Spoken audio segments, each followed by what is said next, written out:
Thank you to everyone for joining on such short notice, and we're really pleased to be able to bring together 5 people to speak about the consideration of the Canada Revenue Agency, which the revocation has been reported of the Jewish National Fund of Canada's charitable status.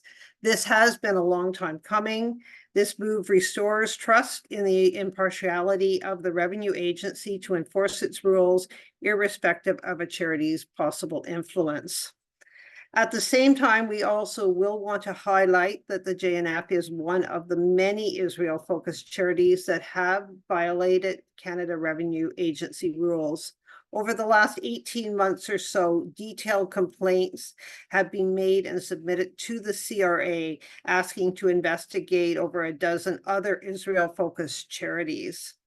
With over 200 charities, Canadian charities, funneling money amounting to over $250 million a year in subsidized donations to projects in Israel, this is Canada's most significant contribution to Palestinian dispossession.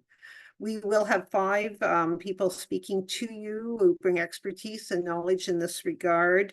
And then following that, we will open it up to questions from the media. If you are from the media and would want to ask a question, do contact us in the chat, the hosts and panelists.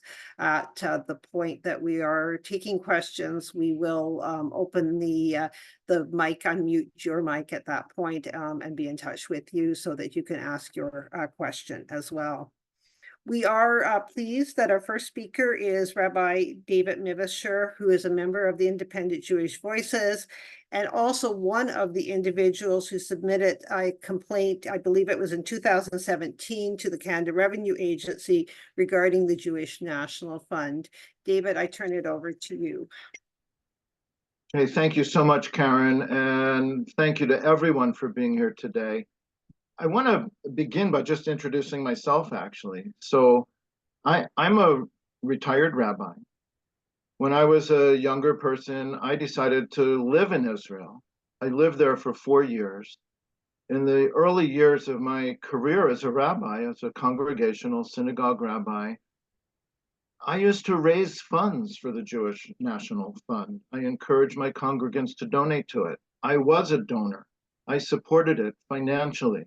I'm saying all this to be very clear with anyone who's paying attention that it is not anti-Semitic for the Canada Revenue Agency to enforce Canadian law and tax regulations.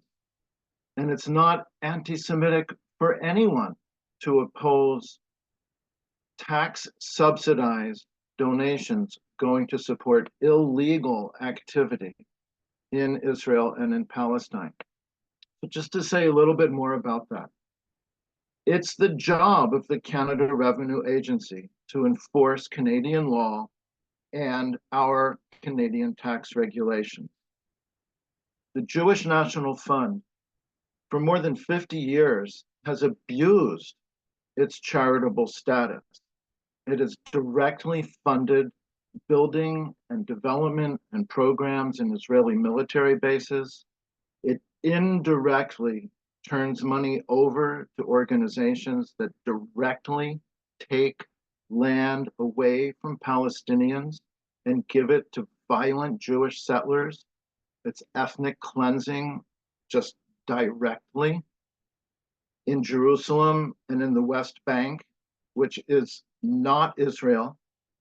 The JNF funds this kinds of activity through shell organizations that have different names, but it's still charitable monies from Canada going to that end use. A prime example of this from the past is the development of so-called Canada Park, which was built on top of the ruins of 3 villages that were destroyed by the JNF. A survivor of that, Ismail Zaid, is a retired physician living here in Canada in Halifax. He can talk about his own direct personal experience with his own village, his own home being destroyed by the JNF. And further, the JNF while it has charitable status here in Canada and in other countries, I wouldn't even consider it a charity. It directly owns tens of billions of dollars worth of property in Israel.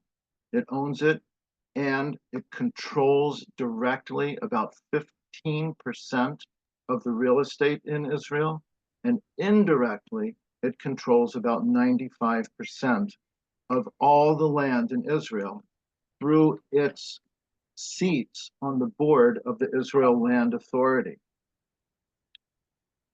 So, although the Jewish National Fund was founded over 100 years ago, it should not continue to be supported by Canadian taxpayers through subsidizing charitable donations to the activities that it's involved with. It's been able to develop considerable political influence by developing relationships with people who control our politics. There's a bird sanctuary named after Stephen Harper. I remember when the Jewish National Fund created a playground and named it after John Baird. And this is how they do things. For anyone who'd like to learn more than we can possibly say here today, I want to encourage you to look at two different websites. One is called stopthejnf.org, and another is stopthejnf.ca. And just thank you very much. And I pass the mic to some of the others here who will add more to what I've been able to say today. Thank you. Thanks so much, David. And we've got one of the links in, we'll get the other link into the chat in a moment. Any media that have joined, we will turn to questions following the speakers. So do identify yourself and the media outlet you're with if you would like to ask a question. Next, we turn to world famous physician and author Gabor Maté. Gabor has an Order of Canada for his medical work and for his social justice writing. He also signed about a month or so ago a letter to the Canadian government asking for it to take action in this regard, along with a number of other individuals and organizations. We welcome Gabor. Thanks, Karen, and thanks, David. David used to be my rabbi, actually, at the synagogue that we attended when our children had their bar mitzvah. I'll keep my comments very brief. I visited the occupied territories 3 times, most recently in two years ago, when I went to work there with women who had been tortured in Israeli jails and were suffering post-traumatic stress disorder. I led a healing workshop for them. I've seen the occupation firsthand. As to the JNF, I'll make 3 comments about it. It is criminal.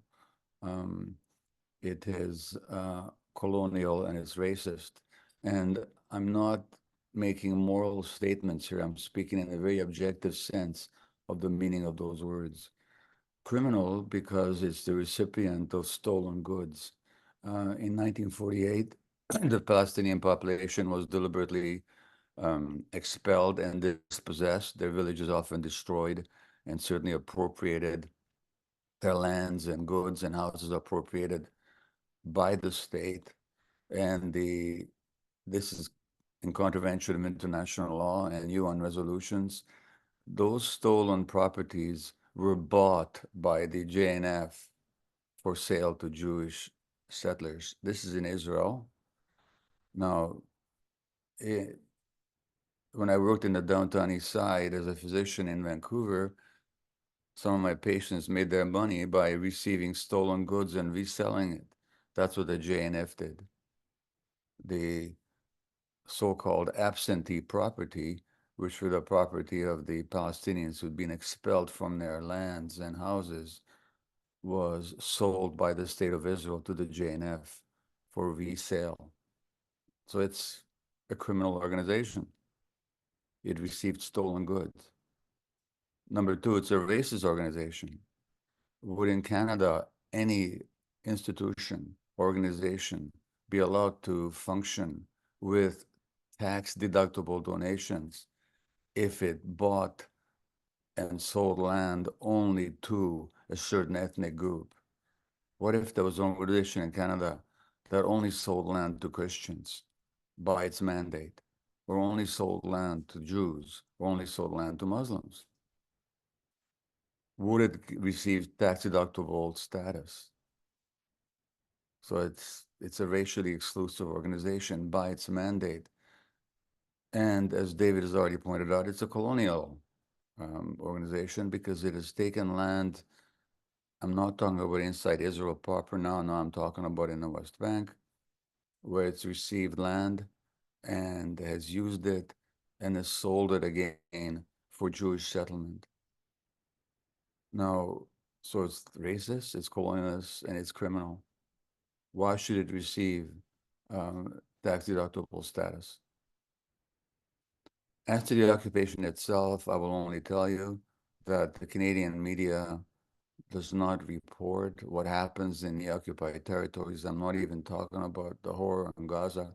I'm talking about in the West Bank, where if you read the Israeli press, you'll find that almost every day there are attacks on Palestinians by Jewish settlers supported by the Israeli army.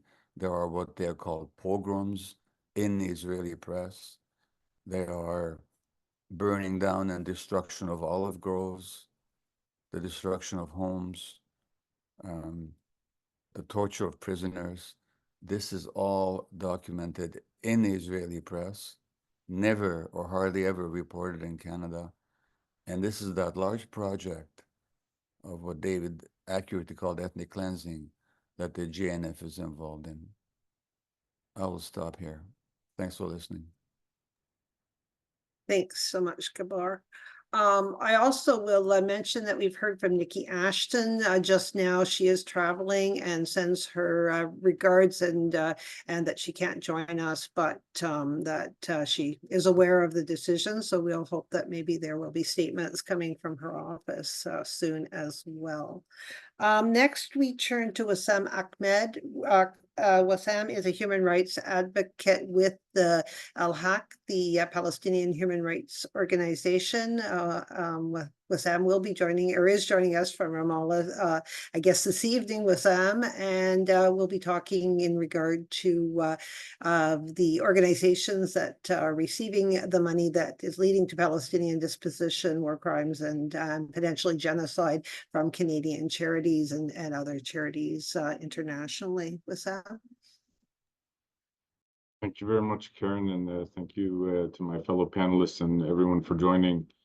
Al-Haq obviously welcomes the news regarding the decision of the CRA to revoke the charitable status of the Jewish National Fund Canada. This is a decisive action and a significant step in addressing the historical and ongoing role that the JNF has played in the colonization of Palestine. For decades, the JNF has been instrumental in the dispossession and displacement of Palestinian communities, using environmental projects as a guise to further these aims. Their activities have included, as has been mentioned, funding infrastructure for Israeli occupation forces and development of settlements on occupied Palestinian land, both of which are contrary to international law and Canadian public policy. And while this decision marks a small step in the broader struggle for Palestinian rights, it is a crucial one. It challenges the impunity that the Zionist joint criminal enterprise has long enjoyed, in which the JNF has played a pivotal role. The revocation of JNF Canada's charitable status is a reminder that colonial practices, which may have been permissible in the past, and Canada is very much part of that past and the settler colonial projects. But this day and age, these practices are condemned under contemporary international law. And I think it's not surprising that JNF Canada would appeal and try to contest being held accountable for actions that they have carried out with impunity for decades. Because their objections fit within this broader narrative of colonialism and its justifications. But as the International Court of Justice's advisory opinion has recently spelled out, that occupation is in and of itself illegal, and these practices of colonialism must be brought to an end. And I think the CRA's decision aligns with these international legal developments, reinforcing the principle that support for military activities and the perpetuation of illegal settlements cannot be masked as charitable work. This revocation is a call to action for Canada and the global community to uphold international law and support the rights of the Palestinian people. And we as Al-Haq remain committed with our partners around the world in advocating for Palestinian rights, and will continue to support measures that hold entities like the JNF accountable for their actions. The struggle for justice and equality for Palestinians is far from over, but this decision represents a significant stride towards ending the historical injustices and bringing those responsible for those injustices to account. Thank you. Thanks, Wesam. I will just mention, we also do have this streaming to the Just Peace Advocates YouTube live, and recordings will be available and shared following as well. Next, we turn to Shane Martinez, who is a lawyer with the Canadian branch of the International Center for Justice for Palestinians. Shane's work has included filing complaints to the CRA about charitable funds that are being used to support the Israeli military. In fact, the two of those submissions actually predate the 18-month figure that I mentioned of a dozen or so other charities that we've also submitted. So Shane has supported those in regard to the Israeli military, and as well has been involved in broader efforts to hold Canadian officials accountable for refusing to halt the flow of these funds. And he will speak about that accountability. And thanks, Shane. Thanks, Karen, and thanks to Just Peace Advocates and to the Canadian Foreign Policy Institute for including me on such an esteemed panel. I guess I would say that yesterday's announcement by the CRA, as we all know, it comes after years of campaigning by community advocates who stand in solidarity not just with the Palestinian people, but also stand for the rule of law. And CRA policy, it states that Canadian registered charities, when they carry on activities outside of Canada, they can't be used as a conduit to funnel resources to an organization that is not serving a charitable purpose. And the policy of the CRA explicitly states that supporting a foreign army is not a charitable activity. Now, despite this, Canadian charities, they continue to flout CRA policy by funding the university education of Israeli soldiers with donations that are accorded charitable, tax-deductible status in Canada. And this occurs even though the Israeli armed forces, they operate on an annual budget that's in excess of $20 billion US. And even though the cost of post-secondary education for individuals transitioning from military service to civilian life is already covered by Israel's Ministry of Defense through its foundation for the unit, through the foundation and unit for discharged soldiers. And Canada has been repeatedly made aware that Canadian organizations which use their charitable status to effectively subsidize Israel's Ministry of Defense by funding these educational programs for Israeli soldiers are operating in this way. And these organizations, apart from some which have been mentioned, include HISEG, the Canadian Zionist Cultural Association as well.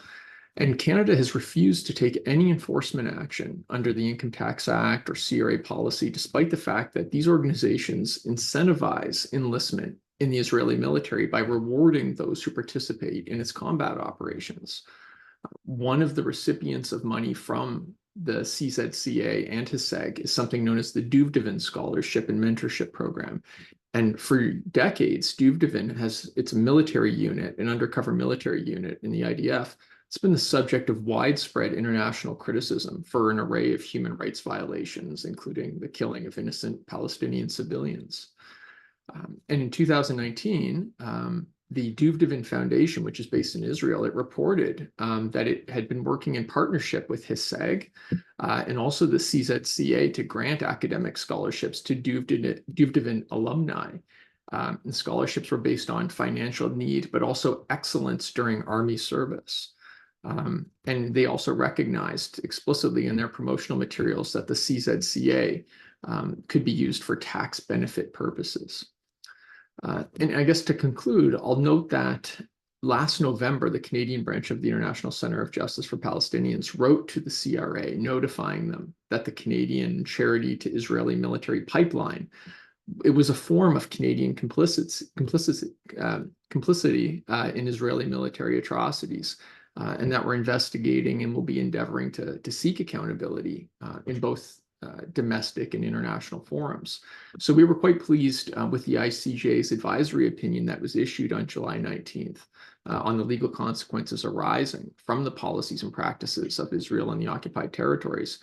And the court observed quite specifically that states, including Canada, are under an obligation to not render aid or assistance, including economic aid and assistance, in maintaining the situation created by Israel's illegal presence in the occupied territories. They also went on to state that states must ensure that any impediment resulting from the illegal presence of Israel in the occupied territories is brought to an end. Any impediment to the Palestinian people's ability to exercise their right to self-determination is brought to an end. So I think it goes without saying that subsidizing Israel's illegal military occupation to the tune of millions of dollars a year through violations of Canadian law and policy, that's a clear impediment to the exercise of Palestinian self-determination. And for that reason, we have to continue doing everything that we can to pressure Canada to enforce the law and halt this practice. Thank you. Thanks so much, Shane. And now we will turn to the final panelist for the press conference, Dr. Miles Howe. Dr. Miles Howe is an academic who has published several academic papers regarding Canadian charities and money that has been flowing to Israel, specifically related to the settlements and military and such, and continues to do research in that regard. I turn it over to Miles to speak, but just before I do that, I remind any of the media that may have questions to please contact me through the chat so that we can be ready to unmute you for questions following Miles. So thanks so much, Miles, for joining us, and over to you. Thanks, Karen, and thanks to the insights from all the other panelists as well. Before I get started, I do want to say that I'm in no way equating the trauma that the JNF of Canada causes within Canada to the horrific erasure and displacement of Indigenous Palestinian people in Palestine. But I will lead with this. From a personal standpoint, I have experienced JNF Canada's processes of indoctrination starting at a very young age. And so what the JNF does is very publicly tells you that there's only one good way to be a Jew. And what it does is it attempts to reroute sacred principles, specifically tzedakah, which is gift giving, helping your fellow human being regardless of religious affiliation. And from a very young age, if you attend Hebrew school, either after school programs or day schools in Canada, you're given a little blue plastic or metal box with which you're expected to fill with change, take home, bring it back to school. And your classroom will have little competitions to see who can raise the most money and who can plant the most trees in Israel. You're not given any more information in that regard but that. And so you begin to very quickly equate being a good Jewish person, being a good Jewish child, with the notion of rerouting your own desires to belong, to do good in this world, to give, etc., to provide to others who may be less fortunate than yourselves.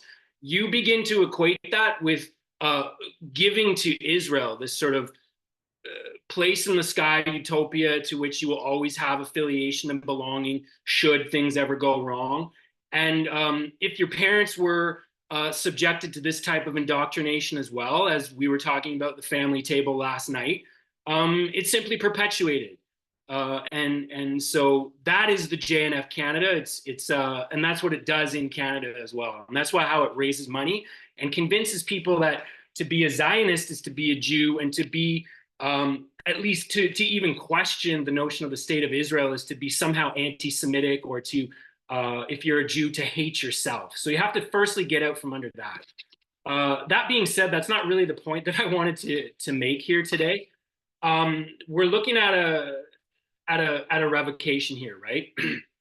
And it's a very interesting thing. So what we have to do here is basically put on a bit of an investigation hat, because the CRA is bound by privacy while the JNF Canada is not. So the JNF Canada, in the ensuing time between the federal appeal that it's able to mount here against this revocation, which apparently is happening, is going to start putting out all kinds of, I'm going to call it propaganda.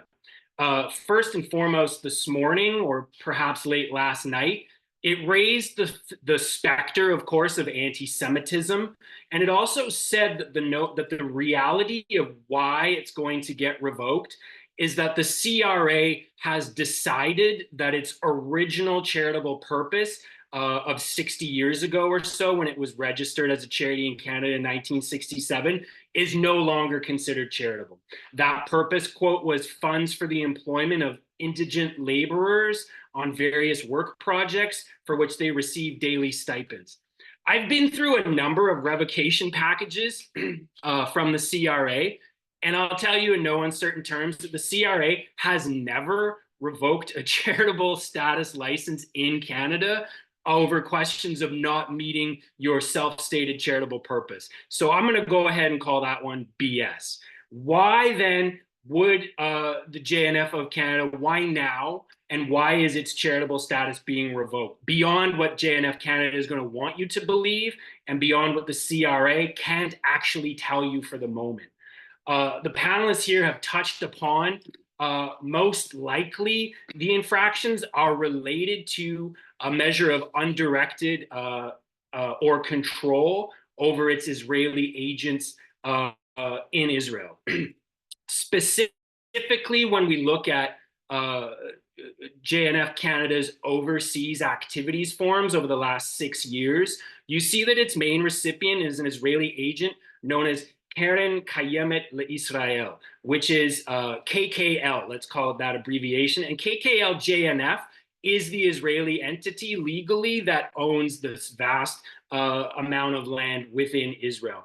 Now, Keren Kayemet, or KKL, is very much involved within purchasing land, expropriated under violence and horrific conditions, specifically within the West Bank, which is counter to Canadian public policy, and charities are not to act counter to Canadian public policy, and that's law in this country.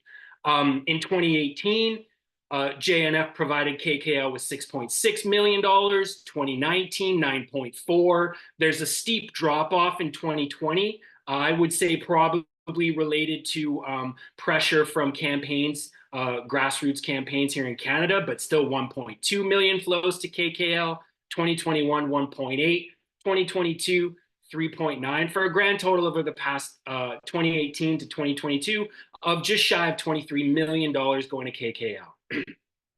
Now, the JNF, let's call it through activist pressure, has experienced pushback against its association formally with the KKL.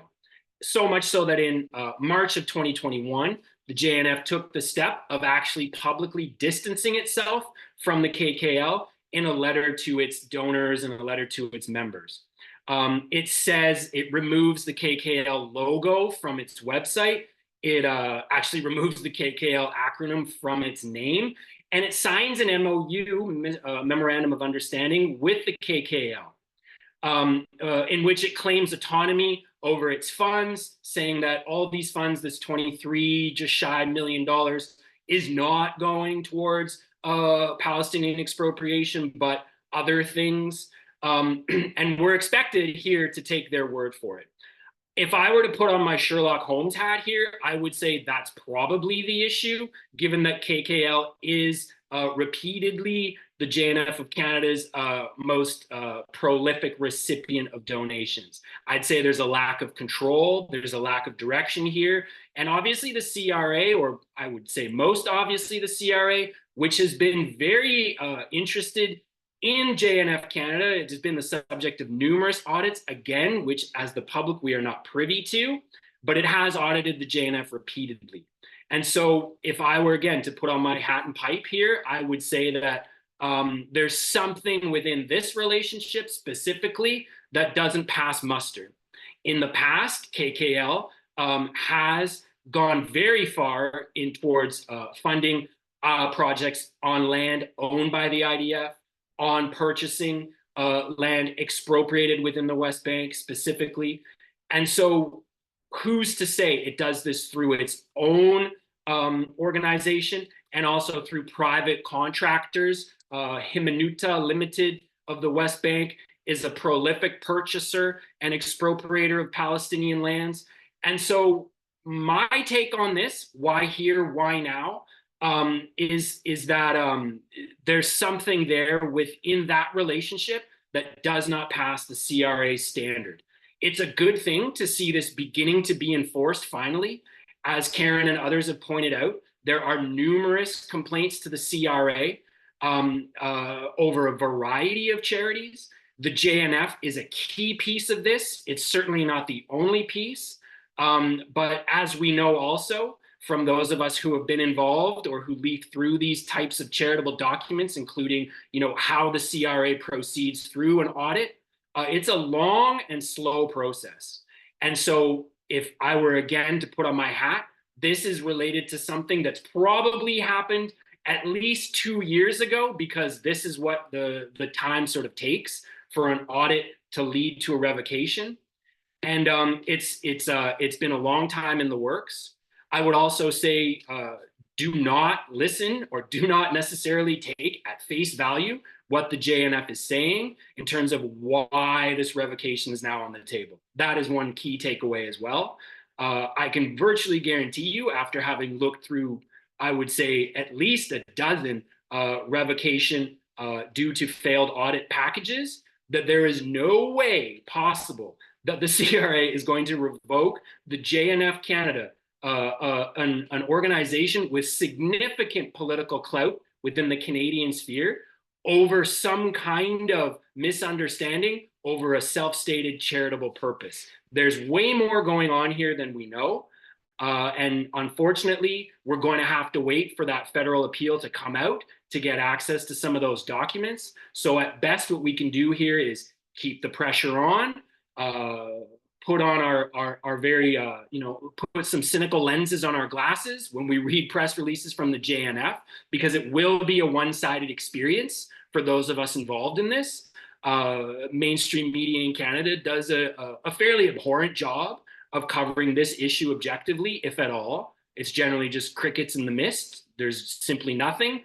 And the bought and paid for media, such as the National Post this morning, etc., is going to cover this as though the JNF is simply being abused by veins of anti-Semitism that are running rampant within the CRA.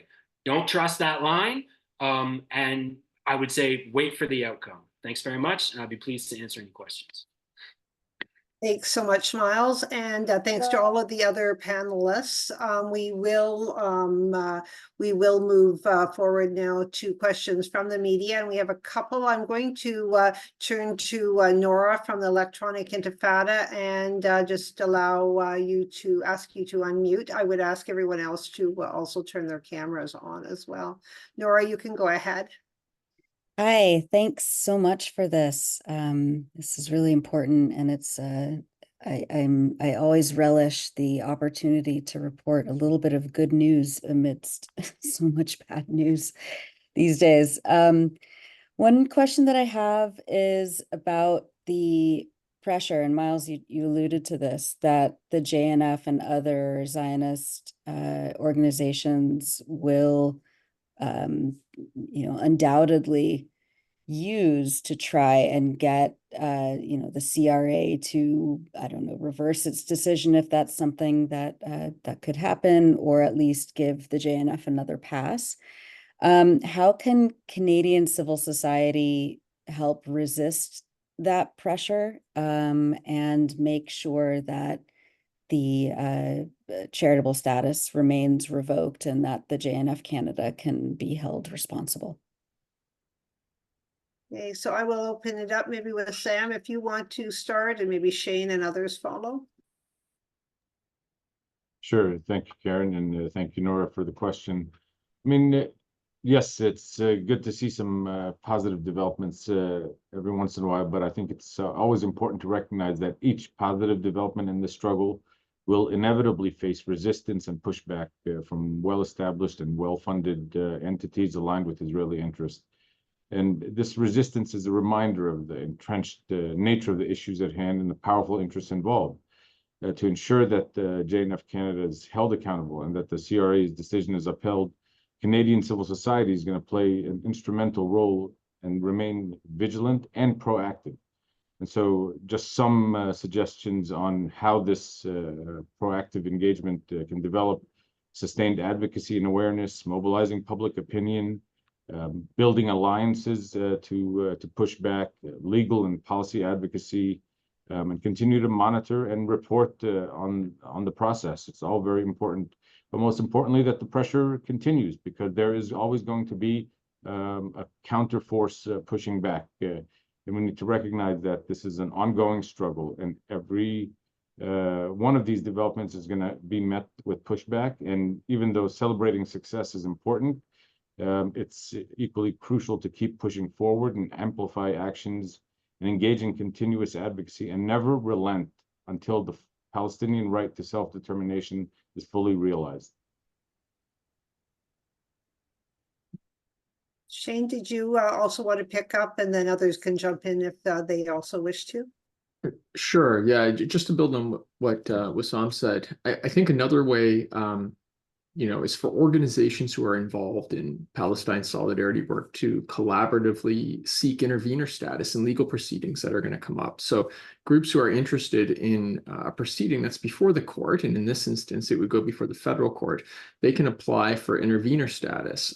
All they have to do is show that they have an interest in the proceedings and that they'll make submissions that are both useful and different from the parties' submissions. In other words, submissions that would be different from those of the JNF and the CRA. Therefore, when the JNF inevitably tries to have the CRA's decision judicially reviewed, there needs to be a strategic and united effort among groups to intervene on distinct points to ensure that the court's aware of the widespread public interest in the matter and that it considers all of the relevant dimensions, including the context that we're in right now, which is this ongoing genocide in Gaza. Others that would like to respond? Well, I will only say that the widespread public interest, while legal is the case, practically, what attention are you actually getting? Has the Canadian press covered this issue at all, as far as you know? Has the Globe and Mail covered it? Has the Toronto Star reported on it? Has the CBC reported on it? I'm actually asking you, have they? Are they here at this particular program to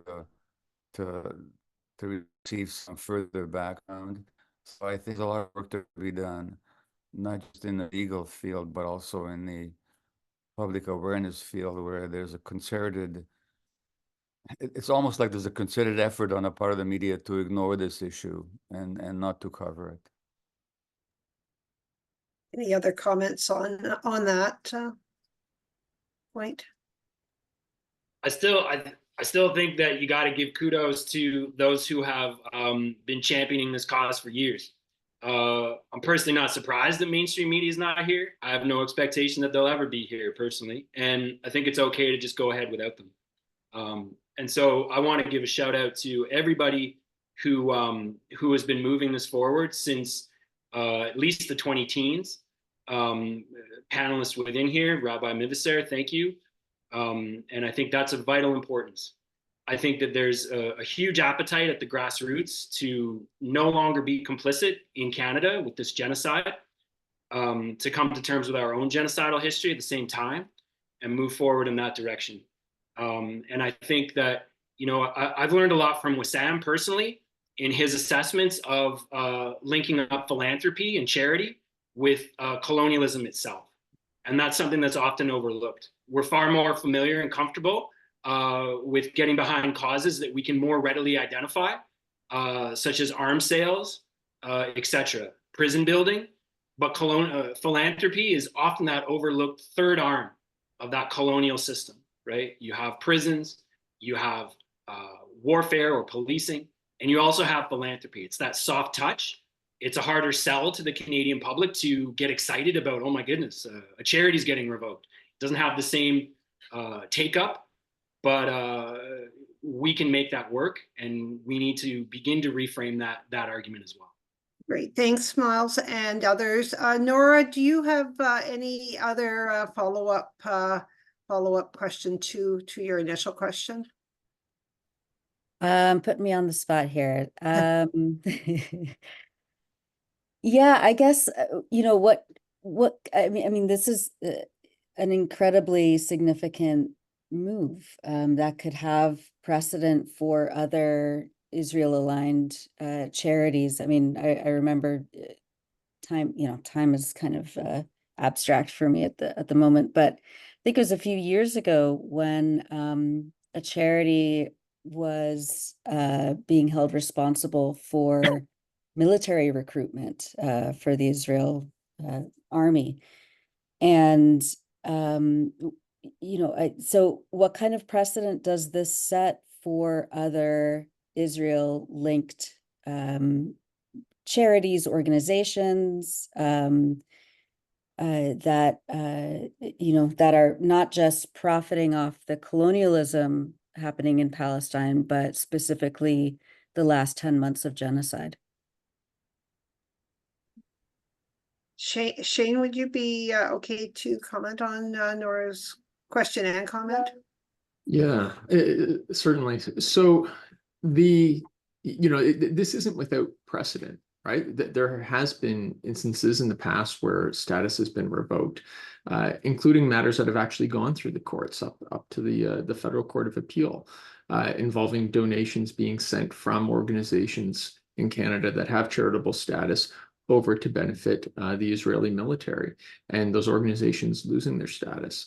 So it's not without precedent. The issue is that Canada knows what it has to do. It knows what the rules are. It has set those rules. The issue is that it's simply not enforcing them at the level that it should. The action taken against the JNF, or intended to be taken against the JNF, although it is a cause for I think people to be motivated and to be pleased with the result of this advocacy that's been going on for so long. It really is just scratching the surface. There's so much more that needs to be done. The flow of money from Canada to Israel, and specifically benefiting the Israeli military, is absolutely immense. Now, as Miles noted, to take action against a charity as large as the JNF is extremely significant. There has to be something there under the surface that we simply don't know about yet. Hopefully it'll come out in due time. But there had to be something very significant for the CRA to presumably to take action in these circumstances, and it remains to be seen. But I think what we are seeing here is a building momentum. Nora mentioned the other case about military recruitment. Although that organization wasn't a charity, it was an organization that was nevertheless violating the law openly in Canada, and people tried to take action against it in the courts, David being one of them. And that case remains before the courts. We're actually headed to the Court of Appeal in that matter in October.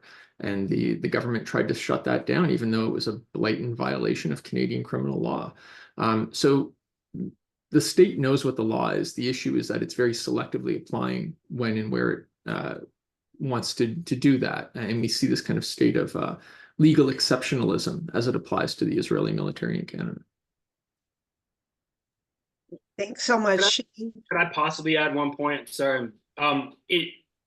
What I would say, I would definitely echo that, but I would also say that the Canadian charitable sector, specifically as it relates to international recipients, is deeply, deeply flawed. And I think that more research is needed. The Canada to Israel subsector in that is full of illicit activity. I can attest to that through fact. But on the other hand, if we're talking about a sector that's worth just over $1 billion a year, I think it's highly notable that year after year after year, about $300 million per year has no direct a national recipient to it. What that means is about a quarter of the money moving from the Canadian charitable sector out of Canada on an international level. When those charities are reporting what they are doing with their money, they feel free to not even list an international recipient. And so this sector is deeply, deeply unmanaged. It may be, certainly within the context of this conversation, it certainly is that the Canada to Israel subsector is deeply harmful. But the entire sector itself is the equivalent of the Wild West. Thanks, Miles. I'm now going to and thanks, Nora, for your questions. I'm now going to turn to TRT and to Paul. I'm just going to ask you to unmute, Paul, and go with your first question. Am I coming through? Is that? You are. Okay, are. wonderful. Thank Okay, thank you so much, right Karen. from Turkey. Thank you. Thank you so much, Karen. Thank you, everyone, for this wonderful panel. I just have a couple questions. The first, if anyone knows why the CRA itself has not yet publicly announced the revocation, and what might Canadians do to help ensure laws which are supposed to prevent groups like the JNF from receiving charitable status, how can they ensure that those laws are enforced? So that's one. And other one is, to Miles' point on the difficulty of getting people to see so-called philanthropy in a negative light. And there's a psychological dimension to it too. So perhaps Miles or Dr. Maté can answer it, is what challenges still remain in shifting public understanding such that the JNF is seen, in keeping with Dr. Maté's three-part description moments ago, the criminal, colonial, and racist organization it is, rather than the charitable entity it still has the reputation, I suppose, of being, and I guess one can say enjoy. So just those two questions. Who would like to start?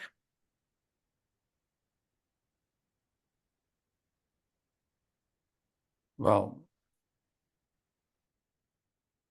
it's really hard to know what to say. It's an ongoing struggle. The media silence around this is not accidental. They cover all kinds of trivial and minor things. If a pro-Palestinian protester says even the most vaguely inappropriate thing, it's in the media, it's covered. This major decision by a Canadian government organization to stop the tax-deductible status of a racist, colonialist, and criminal organization is not even mentioned in the media. This is not accidental. And so as to how to turn that around, just ongoing work, whatever platform any of us have, the work of just peace advocates, we just have to keep going and realize that this is a long-term struggle. It's a long-term effort, and the game is stacked against us, as Leonard Cohen sang in his song. You know, everybody knows the game is rotten. You know, it's a rotten game, and it'll continue to be that way, and that's not going to stop us. Thanks so much, Gabor, for that. We have reached out to and worked with some fairly prominent media over the last couple of years who've been interested in the story, but it just never has gone ahead. Even as you say, we've had some reach out, some media coverage internationally and with other media here, but the mainstream media, this seems to be, as you've spoken, a very difficult topic to get coverage on. Can I turn it to other members of the panel to respond to Paul's question? I think that this goes back to more like this sort of neoliberal agreement that the government will abandon looking after people and turn that over to the charity sector. And then what we'll do is simply incentivize for people to, either get a tax break, or if you're the fortunate, ultra wealthy, make money out of that if you own a private foundation. And so that whole system is worth, a couple, maybe $300 billion within Canada, employs about 10% of the population. And so we've made this sort of agreement, I'm not sure how many decades ago, but this is the way we're going to move forward, right? Like, charity is going to provide what should be all kinds of temporary or emergency stopgap measures, like food banks, for example, and make those permanent.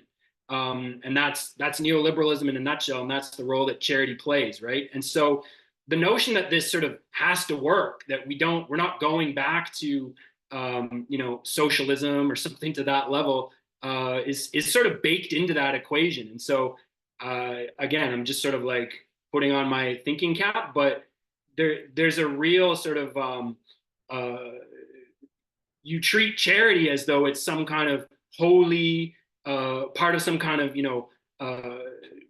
honorable, and it should be, but it's not, and so how do you get out from under that? How do you understand charity to be a potential source of harm or a home of harm? And then especially when you add Zionism and its rich history of propaganda and associating, the Holocaust with the history of Israel, etc., and how like Jewish people are immune from criticism. It's a tough sell, but those two things combine when you're talking about the power of a Zionist charity to do harm, and why people won't touch it. Thank you so much, Miles and Dr. Maté. Yeah, just wondering, if anyone might be able to answer that first question about why it hasn't been announced by CRA, the revocation.